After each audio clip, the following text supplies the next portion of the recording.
A victim named Kiran is found dead in suitcase. Police is on its way to investigate. In today's case, brace yourself for a journey through the darkest corners of human nature, where deceit, betrayal, and raw emotion collide. Join us as we peel back the layers of mystery and search out deep dig into the heart of darkness in this criminal case story. We find ourselves in the United Kingdom, specifically in the vibrant Midlands city of Leicester. Known for its hustle and bustle, rich culture, and diversity, Leicester boasts a wealth of art, sports, history, and esteemed educational institutions. It's the proud home of Leicester City Football Club and the Leicester Tigers. Our focus shifts to Lime Road, just outside the bustling city center where 46-year-old Kiran Daudia lived with her ex-husband, 51-year-old Ashwin. The couple had an arranged marriage back in India in 1988 and were blessed with two sons, Vivek and Shivam. After a disturbed 26-year marriage, Kiran and Ashwin divorced. However, they agreed to continue living together temporarily while they sorted out the sale of their house, and after this they could move on with their lives separately. Kiran worked at an ex-call center for 17 years.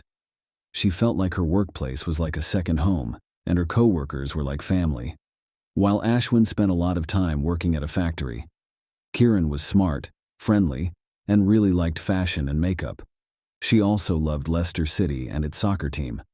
Her kids loved her because she was kind and caring, and they thought of her as the most important person in the family. Many years after their separation, Kiran's sister offered to purchase their home. After several months of paperwork, the moving dates were set. They planned for Kiran to stay there until the sale was finished, and Ashwin would move out by January 16, 2017. On the morning of January 16th, Shivam got up and got ready for school as normal. He usually had breakfast with his mother, but on this day the house was empty. He thought she might have gone to work early. He went on with his day. When Shivam returned home at 3:30, he was surprised to see his mom wasn't there. By 6:30 p.m., Shivam got worried and called Vivek. Vivek came over to Leicester from Sheffield as soon as he hung up. It was his birthday the next day and the family would all be celebrating. His mother would not be returning his calls. Shivam tracked his mom's phone by using an app, and it showed her location near Mayfield Road, just 5 minutes away from their home. But they couldn't find her, so they decided to call the emergency services and said Kiran was missing. The police took some details and made a log of it ready to start looking at it the next day, but before their investigation even really began at 9 a.m., they received another call.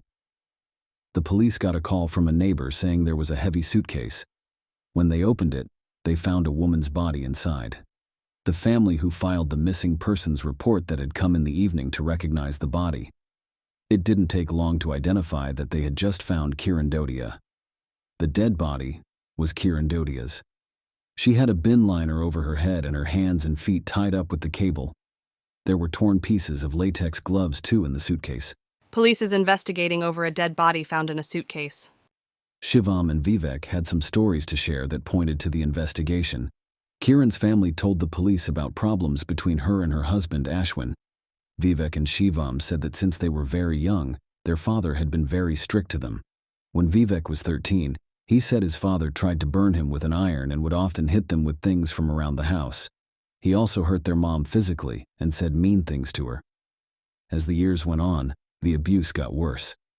Vivek and Shivam tried to protect their mom from their dad. Their dad Ashwin stopped giving money for bills, so their mom Kiran had to work even harder. He started drinking a lot, which made things worse. Another big problem was that Ashwin's ex-wife could stay in the house, but he couldn't. This made Ashwin very angry, and he would often get mad about it. Kiran just joined a dating app, ready to start something new. She teased her son. What if Ashwin ends up killing me? It seemed like only Ashwin could have hurt Kiran so badly. Shivam came home that day and got worried when he couldn't find his mom.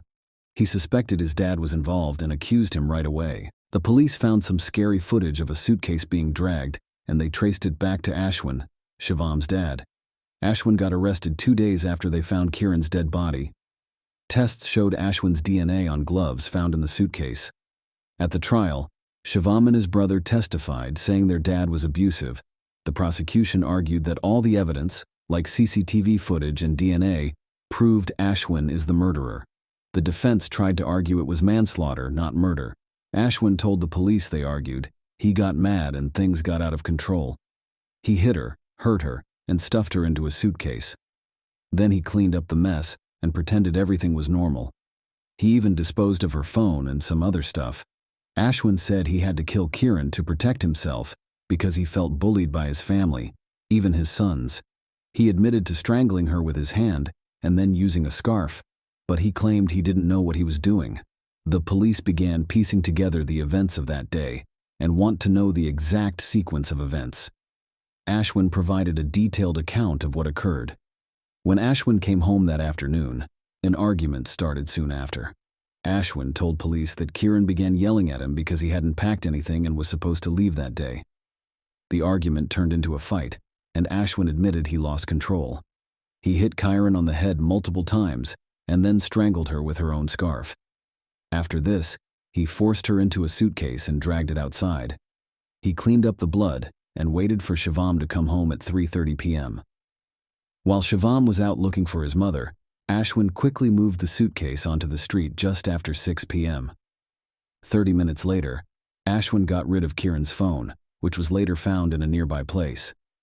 After Ashwin was charged with murder, DNA testing on the latex gloves came back, and they found Ashwin's DNA on them, as expected.